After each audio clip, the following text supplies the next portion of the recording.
Hello दोस्तों, कहानी की इस नई सीरीज में आप सभी का स्वागत है। आज की इस कहानी का नाम है सास बहू की लड़ाई। यह एक सास बहू की कहानी है। अगर आपको भी हिंदी स्टोरी पढ़ने का शौक है तो इस कहानी को पूरा जरूर पढ़ें। अविनाश, तुम कब मेरी बात सुनोगे? आखिर मैं तुम्हारी पत्नी हूँ, काव्या ने गुस्से में अविनाश से कहा। अविनाश बिना बोले घर से बाहर निकल गया। अब ऐसा हर दिन होता है। काव्या अपनी सास सुलोचना जी की बहुत इज्जत करती थी, लेकिन सुलोचना जी हमेशा उसे नीचा दिखाने की कोशिश में लगी रहती थीं। आज भी वही काव्या ने सुबह जल्दी उठकर नाश्ता बनाया। अविनाश को सूजी का हलवा बहुत पसंद था, इसलिए उसने नाश्ते के साथ हलवा भी बनाकर सभी को परोस दिया। उसके ससुर रमेश जी ने सुलोचना जी को टोकते हुए कहा, ये क्या फिजूल खर्ची है, सुबह सुबह देसी घी का हलवा। सुलोचना जी ने काव्या को डांटते हुए पूछा, क्यों बहू, ये देसी घी क्या तेरे मायके से आया है? मांजी, वो इन्हें हलवा बहुत पसंद है इसलिए थोड़ा सा बनाया है। ये कहकर काव्या अविनाश की तरफ देख रही थी, शायद वो कुछ बोले। तभी सुलोचना जी ने कहा, मैं सब जानती हूँ, मेरे बेटे का बहाना करके खुद खाने का मन होगा। अविनाश चुपचाप नाश्ता करते रहे। काव्या की आंखों से आंसू छलक गए। इससे ज्यादा बुरा तब लगा जब अविनाश बिना हलवा खाए ही ऑफिस के लिए चल दिए। काव्या घर का काम समेटने में लग गई। इधर सुलोचना जी बाहर ड्राइंग रूम में बैठकर बड़बड़ाती रहीं। काम करके काव्या अपने कमरे में जाकर रोने लगी। कितने नाजों से पाला था उसे उसके पापा ने। उसे आज भी याद है, एक बार उसने गाजर के हलवा बनाने के लिए कहा था, लेकिन मोह ने सूजी का हलवा बना दिया था। पापा को जब ये पता लगा तो वे तुरंत बाजार गए, वहां से ढेर सारा गाजर का हलवा लाए थे और उस दिन बिना कहे 2-3 दिन में गाजर का हलवा बनने लगा। आज उसे सूजी के हलवे के लिए कितनी बातें सुनाई जा रही हैं।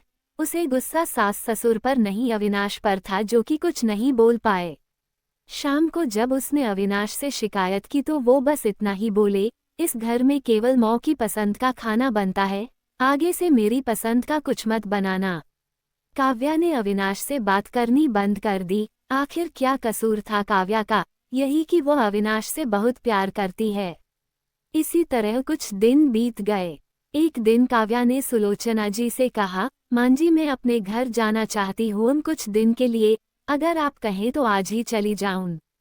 कई दिन पहले मौ का फोन आया था, कह रही थी पापा की तबीयत ठीक नहीं है।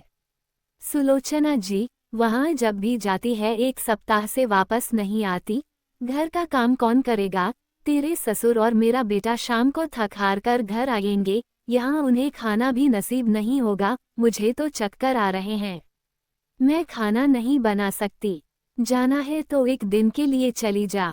काव्या मन मारकर 1 दिन के लिए पीहर पहुंच जाती है। वहां पहुंचकर उसे और भी आश्चर्य होता है। भाभी, मम्मी पापा कहाँ गए? काव्या ने घबरा कर पूछा। उन दोनों का घर में मन कहाँ लगता है? तीरथ पर गए हैं, न जाने कब आएंगे। वैसे तुम कितने दिनों के लिए आए हो? क्योंकि मुझे भी अपने पीहर जाना है। संगीता भाभी का ये व्यवहार देखकर काव्या चौंक गई। क्या ये वही भाभी हैं जो उनसे बहुत स्नेह जताती थी? काव्या सोफे पर बैठी सोच रही थी। अच्छा, वो जो भैया ने मकान के पेपर साइन करा लिए थे, मैंने अपना हिस्सा छोड़ दिया था, शायद उसी साइन के लिए मेरे से प्यार जताया जा रहा था। काव्या उठकर खड़ी हो गई। भाभी, मुझे कुछ काम याद आ गया, मैं फिर आऊंगी, कहकर वह तेजी से घर से बाहर निकल गई। पीछे से गेट बंद होने की आवाज से वह समझ गई कि उसके जाने से भाभी को कोई खास फर्क नहीं पड़ा। भारी कदमों से चलते हुए वह मंदिर पहुंच गई, क्योंकि शाम से पहले यदि ससुराल जाती तो सुलोचना जी उससे कई सवाल करती। मंदिर में जाकर उसने भगवान के दर्शन किए, बस ना कुछ मांगा ना कुछ बोला। भगवान के चरणों में शीश नवाकर वह बाहर आकर बैठ गई। तभी सामने के पेड़ के नीचे उसे अपने माता पिता बैठे दिखाई दिए। काव्या भागकर उनके पास पहुंची। काव्या को देखकर उसकी मौ रोने लगी। बेटी, तू यहाँ कैसे? पापा ने पूछा। वो छोड़िए, ये बताइए आप यहाँ कैसे? आप तो तीर्थ यात्रा पर गए थे। काव्या के सब्र का बांध टूट गया, उसकी आंखों से आंसू बह रहे थे। बेटी, तेरी भाभी ने तुझसे झूठ बोला है, बिजनेस में पैसा लगाने के लिए। तेरे भैया ने मकान अपने नाम करा लिया, मकान के कागज गिरवी रखकर साहूकार से कर्ज ले लिया, उसके बाद हम बोझ बन गए, हमें घर से निकाल दिया। पापा, अब क्या होगा? काव्या ने रोते हुए पूछा, बेटी तू चिंता मत कर, हम कहीं वृद्धा आश्रम में चले जाएंगे, तू अपनी ससुराल जा, वहाँ किसी को ये बात मत बताना। अपने माँ बाप को इस हाल में देखकर वह उन्हें अपने साथ ले जाना चाहती थी, लेकिन जहाँ उसकी कद्र नहीं है वहाँ माँ बाप की क्या इज्जत होती। भारी मन से काव्या ससुराल की ओर चल दी। आज उसे अपने लड़की होने पर अफसोस हो रहा है, काश वो अपने माता पिता के लिए कुछ कर पाती। घर आकर उसने बहुत मुश्किल से घर का काम निपटाया, उसके बाद अपने कमरे में जाकर गुमसुम बैठ गई। उसकी आंखों से आंसू बह रहे थे। अविनाश अपने ऑफिस के काम में लगे हुए थे। जब वे सोने आए तो काव्या से पूछ बैठे, क्या बात है, आज फिर माँ की कोई बात बुरी लग गई जो आंसू बह रही हूँ। काव्या अपने को रोक नहीं पाई और उसने रो रो कर सारी बात अविनाश को बता दी। क्या माँ पिताजी को यहाँ ले आए, वे इस उम्र में कहाँ जाएंगे। अविनाश ने कोई जवाब नहीं दिया और करवट लेकर सो गए। इस बात से काव्या को बहुत गुस्सा आया। आज से मैं भी इनके माँ बाप की सेवा नहीं करूंगी, देखती हूँ कौन इनकी सेवा करेगा। रोते रोते काव्या सो गई। 2-3 दिन बीत जाने पर उसकी चिंता बढ़ती जा रही थी। एक दिन वो सब्जी लेने के बहाने उसी मंदिर में पहुंची, लेकिन उसके माता पिता वहां नहीं थे। पंडित जी, यहाँ मेरे माता पिता उस पेड़ के नीचे बैठे थे, कई दिन से उनका कुछ पता है। तुम्हारा नाम काव्या है क्या? पंडित जी के मुंह से अपना सुनकर काव्या ने पूछा, जी हो, लेकिन आपको कैसे पता? तुम्हारे माता पिता ने ये पता दिया था और कहा था वे अब यहाँ रहते हैं। काव्या ने पता देखा, वह यहाँ से कुछ दूर का था। काव्या ने मंदिर के बाहर निकलकर ऑटो रिक्शा किया और उस पते पर पहुँच गई। दरवाजा खटखटाया तो एक लड़की निकल कर आई। यहाँ का पता मुझे पंडित जी ने दिया है। काव्या बोली, आप काव्या दीदी हो, अंदर आ जाओ। काव्या को कुछ समझ नहीं आया। वो अंदर गई तो देखा उसके माता पिता सोफे पर बैठे थे। काव्या उन्हें देखकर रोने लगी। बेटी अब क्यों रो रही है, तेरे कारण हमें यह मकान मिल गया। काव्या आश्चर्य से उनका चेहरा देखने लगी। लेकिन माँ, आप यहाँ कैसे, और ये लड़की कौन है? तब उसकी माँ ने कहा, बेटी तुझे याद है, तेरी शादी के बाद तेरी सास ने 40 लाख की डिमांड की थी।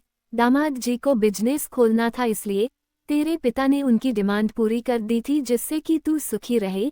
जब तू हमसे मिलकर गई उसके अगले दिन दामाद जी आए। उन्होंने तेरे पापा के पैसे लौटा दिए, क्योंकि उन्होंने कोई बिजनेस शुरू नहीं किया था। तेरे पापा ने मना भी किया लेकिन वे नहीं माने। उसके बाद उन्होंने प्रॉपर्टी डीलर से मिलकर 2 दिन में यह मकान खरीद दिया। 7-5 लाख रुपए बच गए। इससे उन्होंने ये लड़की नौकरी पर रखवा दी जो हमारी केयर करेगी। लेकिन माँ, उन्होंने मुझे तो कुछ नहीं बताया। काव्या की आंखों से आंसू बह रहे थे। वह रोते हुए वहां से अपने घर आ गई। घर आकर वह सोच रही थी, अविनाश ने कभी उसके लिए आवाज नहीं उठाई, लेकिन मेरे माता पिता के लिए इतना करने कर दिया जो कि कोई सगा बेटा भी नहीं कर सकता। रात को उसने अविनाश से पूछा, आपने ऐसा क्यों किया? अगर मांझी को पता लग गया तो क्या होगा?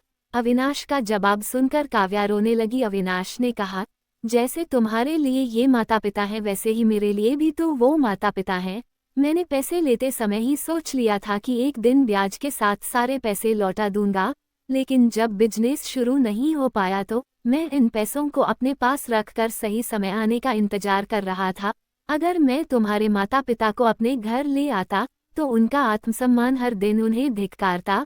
बेटी के घर वे रहना पसंद नहीं करते, वे अपमानित ना हो, इसलिए मैंने ये सब किया। अविनाश, मुझे माफ कर दो, आज तक मैं तुम्हें गलत समझती रही।